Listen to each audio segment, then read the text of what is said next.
안녕하세요. 오늘도 사연살롱을 찾아주셔서 감사합니다. 제주도에서 제2의 인생을 살고 있는 20대 후반 여성이에요. 호가 호위라고 하죠. 여우가 호랑이의 권세를 빌려 허세를 부린다는 뜻의 사자성어요. 설마 그렇게 꼴사나운 짓을 하며 사는 사람이 정말 있을까 했는데 신기하게도 정말 있더라고요. 그것도 저랑 아주 가까운 사람 중에 말이죠. 제가 이렇게 사연을 보내게 된 것도 바로 그 여우 같은 인간 때문이에요. 저에겐 한때 세상 무엇과도 바꿀 수 없을 만큼 사랑했던 사람이 있었어요. 동화 속 왕자처럼 모든 게 완벽한 사람은 아니었지만 적어도 제 눈에는 그 사람의 부족함마저도 흠으로 보이지 않는 그런 사람이었죠. 바로 제 남편이요. 남편은 저희 아빠가 운영하시던 회사의 영업부 직원이었어요. 사람은 좋은데 영업수완은 그리 좋다고 할 수 없는 사람이었죠. 솔직히 말하자면 영업수완이 영 꽝인 사람이었어요. 오죽하면 별명이 영업부 욕바지였겠어요. 우리가 처음 만나던 그날도 남편은 복도에서 상사한테 욕을 먹고 있었어요. 아빠를 만나러 회사에 들렸던 저는 그 광경을 보고 솔직히 조금 놀랐었죠.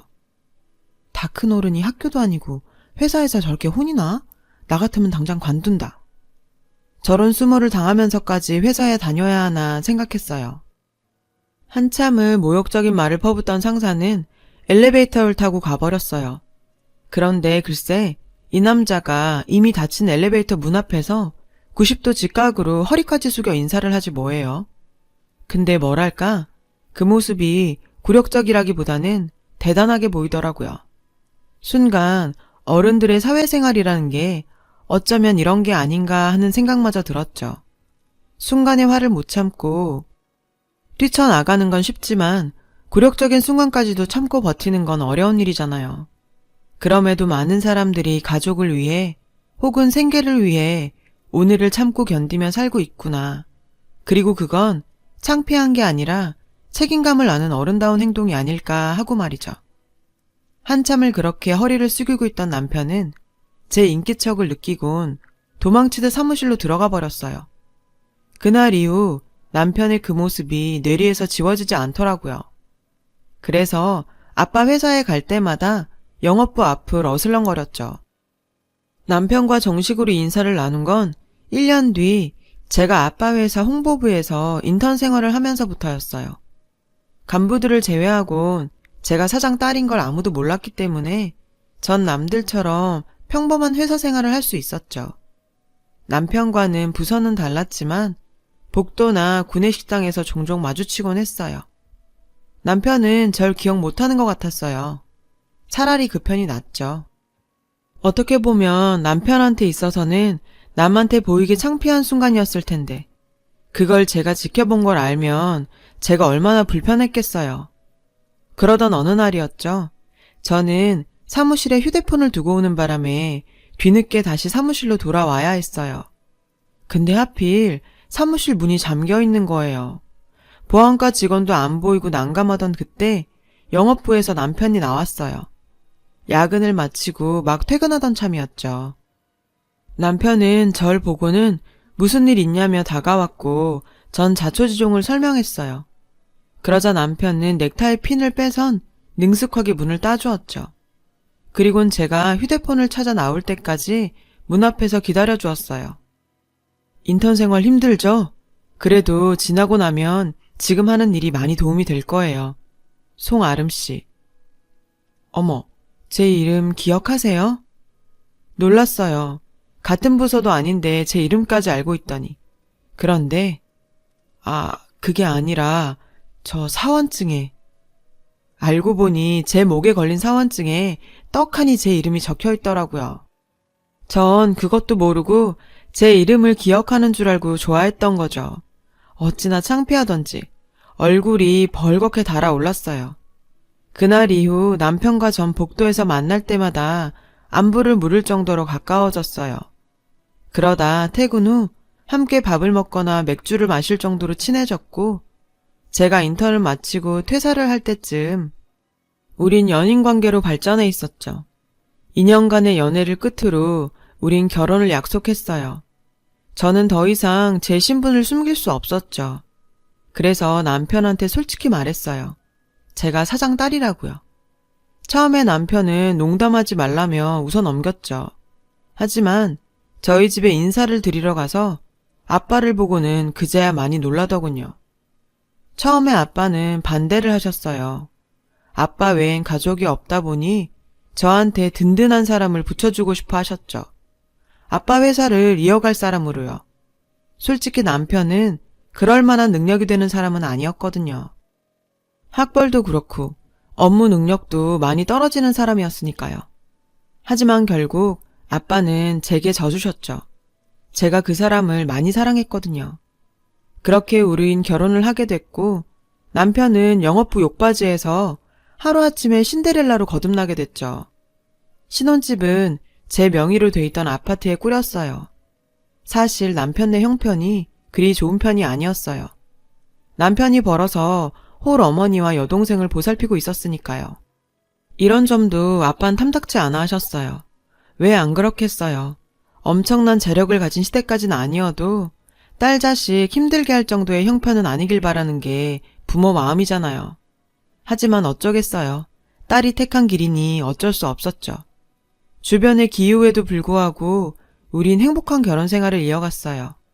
남편과 시어머니, 시누이 모두 저한테 잘해주었거든요. 특히 남편은 나 하나만 바라보고 헌신적인 사랑을 쏟는 사람이었어요. 전 그런 남편을 많이 믿고 의지했고요. 하지만 남편의 회사 생활은 결혼 생활과는 달리 꽤 위태로웠죠. 결혼 이후 전무로 승진한 남편은 그 자리를 지킬 정도의 능력을 가진 사람은 아니었으니까요. 연이은 계약 실패로 회사에선 책임론이 불거지길 일쑤였고 그럴 때마다 저는 아빠를 찾아가 울고 짜며 위기에서 남편을 구해냈죠.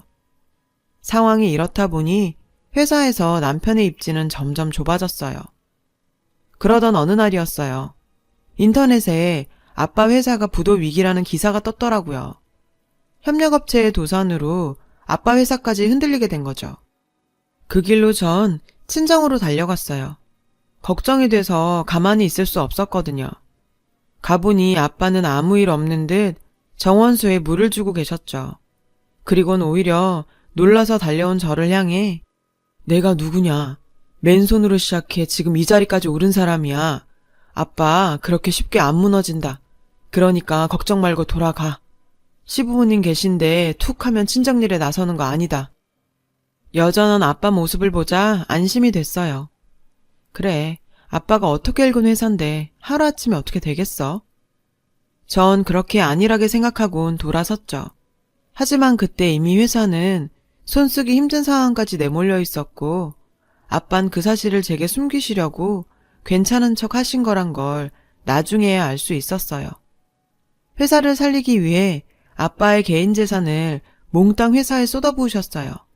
집까지 저당을 잡히면서요. 아빠의 그런 노력 덕분에 회사는 부도를 면할 수 있었죠.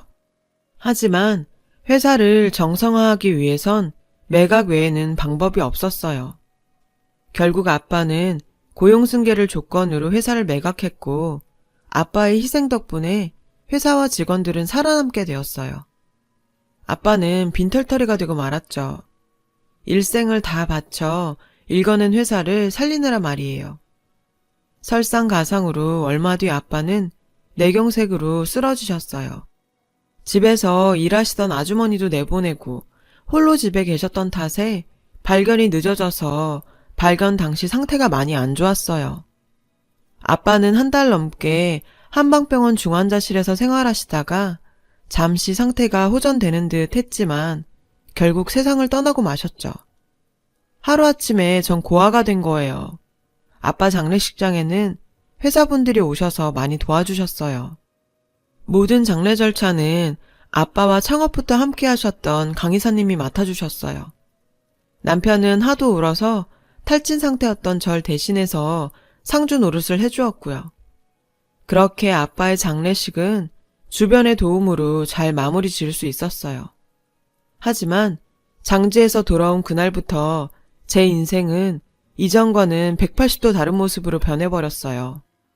그 시작은 현관문을 열고 집으로 돌아온 그 시점부터였죠.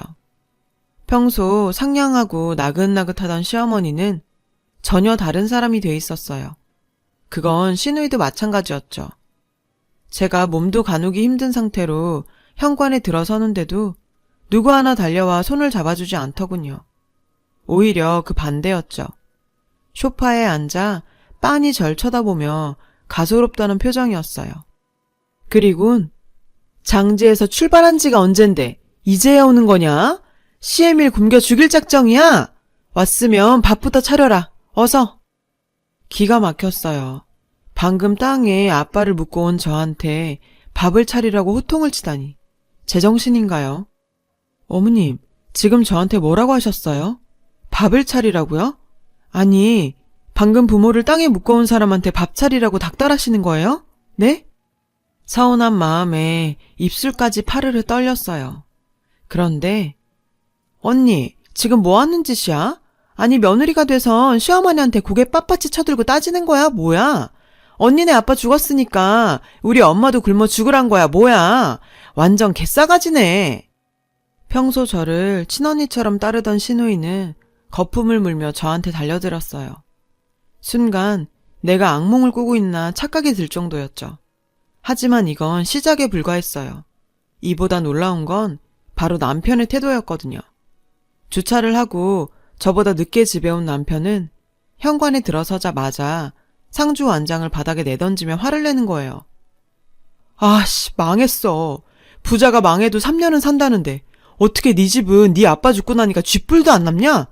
와, 완전 빡쳐. 왜? 아무것도 없대? 집이랑 땅은? 네 장인 살던 집, 그것만 해도 꽤 되지 않아? 시어머니는 남편한테 쪼르르 달려가 떨어진 콩고물이라도 챙기려는 사람처럼 다급하게 물었어요. 없어. 방금 김 변호사랑 통화했는데 회사 살린다고 돈이며 부동산 다 팔아서 회사에 때려 넣었대. 집도 담보 잡혀서 병원비에 이거저거 세금 정리하고 나니까 아무것도 없대. 아씨, 완전 똥 밟았어, 엄마. 남편의 낯선 모습에 전 기가 막혀서 아무 말도 할 수 없었어요. 적어도 평생을 함께하기로 약속했던 사람이 제일 먼저 제 손을 놓을 줄은 몰랐으니까요. 모자는 주저앉아 신세한탄을 하며 돌아가신 아빠를 향해 저주를 퍼부었어요. 그리고 그걸로도 성이 안 찼는지 그 화살을 제게 돌리더군요. 멍청한 놓친애가 지 새끼 구할 생각은 않고 피 한 방울 안 섞인 회사놈들한테 그 많은 재산을 다 쏟아부을 때 넌 옆에서 뭐 했냐? 얘가 그렇게 세상 물정을 몰라.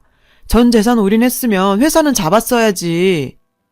그걸 돈 한 푼 안 챙기고 매각을 해? 너랑 니네 아빠 머리에 이상 있는 거 아니니? 안 그럼 어떻게 상황을 이렇게 만들어? 아, 됐고. 이렇게 된 이상 나도 너 더 이상 못 데리고 살아. 너도 양심 있으면 나한테 빌부터 먹고 살 생각하면 안 되지. 안 그래? 난 지금 내 몸 하나 건사하는 것도 힘드니까 내 인생에 빌부터 먹고 살 생각 말고 넌 네 힘으로 살 생각해. 빠른 시일 내에 이혼 서류에 도장 찍자. 세상 끝에 홀로 버려진 것 같았어요. 다른 사람도 아닌 내 남편이 더 이상 물러설 것도 없는 낭떠러지 끝에 서 있는 절 힘껏 떠미는 것 같았죠. 그 길로 무작정 집을 나와 차를 타고 달렸어요. 정신없이 달리다 보니 기름이 떨어져 멈출 수밖에 없었죠. 차라리 이대로 아빠를 따라갈까? 나쁜 마음을 먹으려는 그때 휴대폰이 울렸어요. 강 이사님이었어요. 어릴 때부터 삼촌이라 부르며 따랐던 터라 목소리를 들으니 눈물부터 나더라고요. 그래서 전화기를 붙들고 한참을 꺽대며 울었어요. 한참을 울고 나서야 눈물이 멈췄어요. 그제야 강 이사님은 무슨 일이 있었냐고 물으셨죠. 전 제가 처한 기막힌 상황을 설명했어요. 그리곤 기름이 떨어져 차는 길가에 멈춰 서 있고 당장 오늘 밤 잘 곳도 없다는 말도요. 제 얘기를 듣고 강 이사님은 바로 제가 있는 곳으로 달려와 주셨어요. 그리곤 제가 머물 곳을 마련해 주셨죠. 그리고 한 달이란 시간이 흘렀어요. 그동안 강 이사님이 마련해 주신 제주도 별장에서 나와 집으로 향했죠. 남편과의 관계를 정리해야 했거든요. 한 달 만에 돌아온 집은 제가 나가던 그때와 달라진 게 거의 없었어요.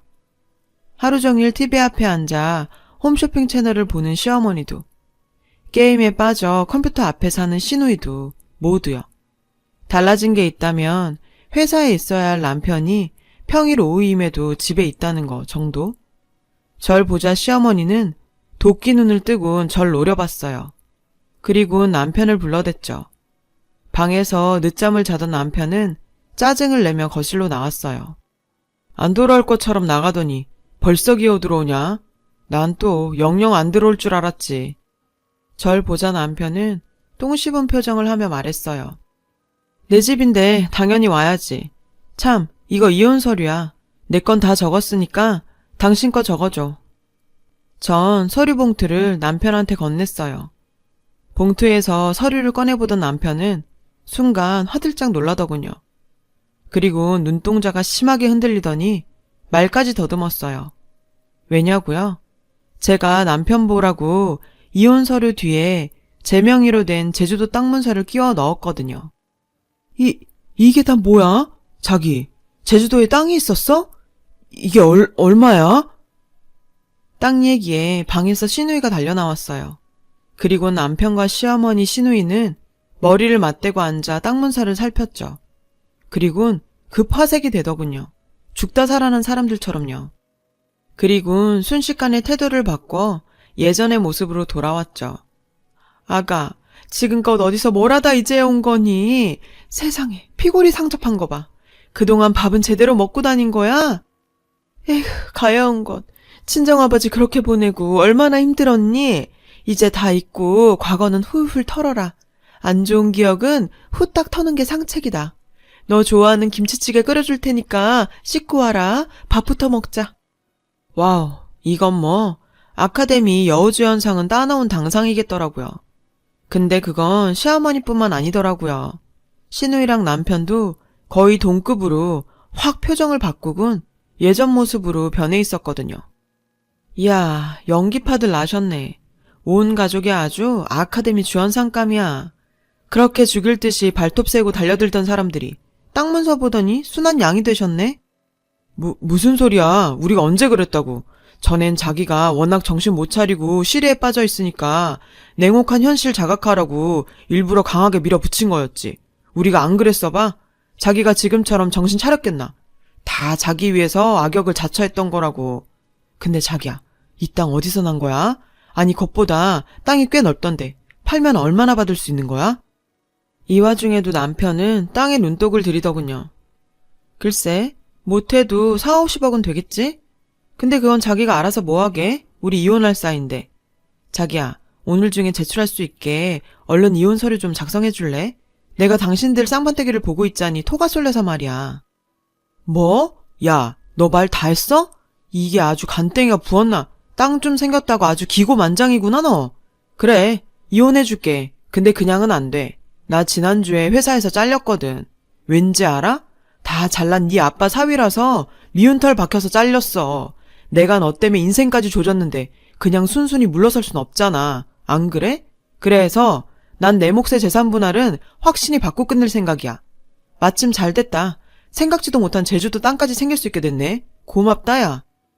남편은 무척이나 만족하는 눈치였어요. 그건 시어머니와 시누이도 마찬가지였죠. 자긴 역시 한결같아. 회사 일도 더럽게 못해서 매번 회사에 노만 끼치더니 법에 대해서도 개뿔 아는 게 없구나. 재산 분할? 그래, 해야지. 근데 분할 대상의 재산은 결혼 이후에 생성된 거에 한해서라는 거 모르나 봐? 이 집이랑 차, 내가 결혼 전부터 가지고 있었던 거고 제주도 땅? 이거 역시 우리 아빠가 내 몫으로 남겨준 거니까 자기한텐 전혀 권리가 없거든. 전부 특유재산이니까 말이야. 기억나지? 이 집에 신혼살림 차릴 때 자기가 들고 온 거. 별 볼 일 없는 이 몸뚱이랑 거머리 같은 네 엄마랑 네 여동생 그게 다였어. 근데 난 네가 가져온 거 하나도 탐이 안 나서 말이야. 그냥 너 다 주려고. 우리 아빠가 현명했지. 언제고 네가 내 뒤통수 칠 거라고 강 이사님한테 이 땅 문서 맡기면서 그랬다더라. 잘 간직했다가 너랑 헤어질 때 주라고. 분명히 네가 자기 딸 홀딱 벗겨먹고 빈손으로 내쫓을 거 아셨던 거지. 그제야 상황 파악이 된 남편은 사색이 돼선 절 붙잡았어요. 자기야, 나 좀 용서해줘. 내가 잠깐 헷가닥 했었나 봐. 회사 잘린 충격으로 미친 짓 좀 했던 거야. 그러니까 나 좀 한 번만 봐주라, 응? 그래, 아가, 이 애미가 이렇게 비마. 서운한 마음 평생 우리한테 풀면서 살아라. 평생 받아줄 테니 제발 용서해주렴. 그래요, 언니. 언니 원래 독한 사람 아니잖아요. 한 번만 다시 생각해줘요. 우리 이런 사이 아니잖아. 아주 가관이었어요. 세 사람이 제 발밑에서 손이 발이 되게 비는데 정말 역겹더라고요. 됐고, 피곤하니까 다들 이 집에서 나가주세요.